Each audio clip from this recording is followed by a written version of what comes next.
శుభం వ్యాధ శ్రీ గురుభ్యో నమః. మిథున రాశి వారికి జూలై 1వ తారీఖు నుండి 15వ తారీఖు వరకు ఏ విధంగా ఉన్న విషయాన్ని మనం ఇప్పుడు విశేషం తెలుసుకోవడం ప్రయత్నించేద్దాం. మిథున రాశిలో శుక్రుడు రవి యొక్క ప్రభావం కనిపిస్తోంది. ద్వితీయంలో బుధుడు అద్భుతంగా కనిపిస్తున్నాడు. చతుర్థంలో కేతువు, భాగ్యంలో శనీశ్వరుడు, రాజ్యంలో రాహు, అలాగే లాభస్థానంలో కుజుడు, వ్యయంలో బృహస్పతి కనిపిస్తున్నాడు.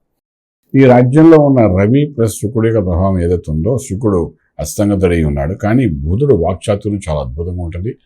అలాగే ఆర్థిక బలం పెంచుకోవడానికి రాజ్యంలో రాహు యొక్క ప్రభావం కనబడుతుంది. అంచేత ఉద్యోగ రీత్యా కొన్ని ప్రయత్నాలు చేస్తే ఒక మ్యాజిక్ మనీ వచ్చే అవకాశం ఉంటుంది మిథున రాశి వారికి.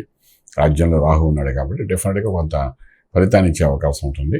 మనం ఎక్స్పెక్ట్ చేసిన దానికంటే 10% ఎక్కువే వస్తుంది ఉద్యోగ ప్రయత్నాల్లో. అలాగే వ్యాపారం చేసేవాళ్ళు కూడాను వ్యాపారంలో పెట్టిన ఇన్వెస్ట్మెంట్కి డబుల్ ది అమౌంట్ వచ్చే అవకాశం, దాని ఫలితం వచ్చే అవకాశం 15 రోజుల్లో బాగానే కనబడుతుంది.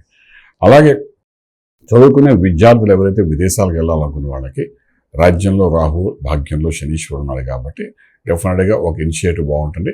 స్పెషల్లీ యూకే వెళ్ళాలనుకున్నా, లేదంటే కెనడా వెళ్ళాలనుకున్నా ఇలాంటి వాళ్ళకైతే మంచి అనుకూలంగా ఉందని చెప్పడానికి అవకాశం అయితే ఉంది. అలాగే విదేశాలకు వెళ్ళి ఉద్యోగరీత్యా సెటిల్ అవ్వాలనుకున్న వారు మాత్రం కొంచెం నిదానంగా వ్యవహరించండి. ఈ 15 రోజులు గట్టి ప్రయత్నం అయితే చేయకండి అని చెప్పవచ్చు. అలాగే మనకు విదేశాల నుండి శుభవార్తలు వినే అవకాశం ఉంది. అంటే దూర బంధువుల నుండి కొంత శుభవార్తలు వినే అవకాశం బాగా కనబడుతుంది. శుభకార్యాలు చేయడంలో మధ్యవర్తిత్వం వహిస్తే డెఫినెట్గా మీకు గౌరవాన్ని కూడా పెరిగే అవకాశం ఉంది. శుభకార్యం అంటే ఇక్కడ ముహూర్తాలు లేకపోయినప్పటికీ కూడా కొన్ని శుభకార్యాలు ఉంటాయి. అటువంటి కార్యాల్లో మీరు మధ్యవర్తిత్వం వహించడం అనేది ఒక చక్కటి ఫలితాలు ఇచ్చే అవకాశం ఉంటుంది.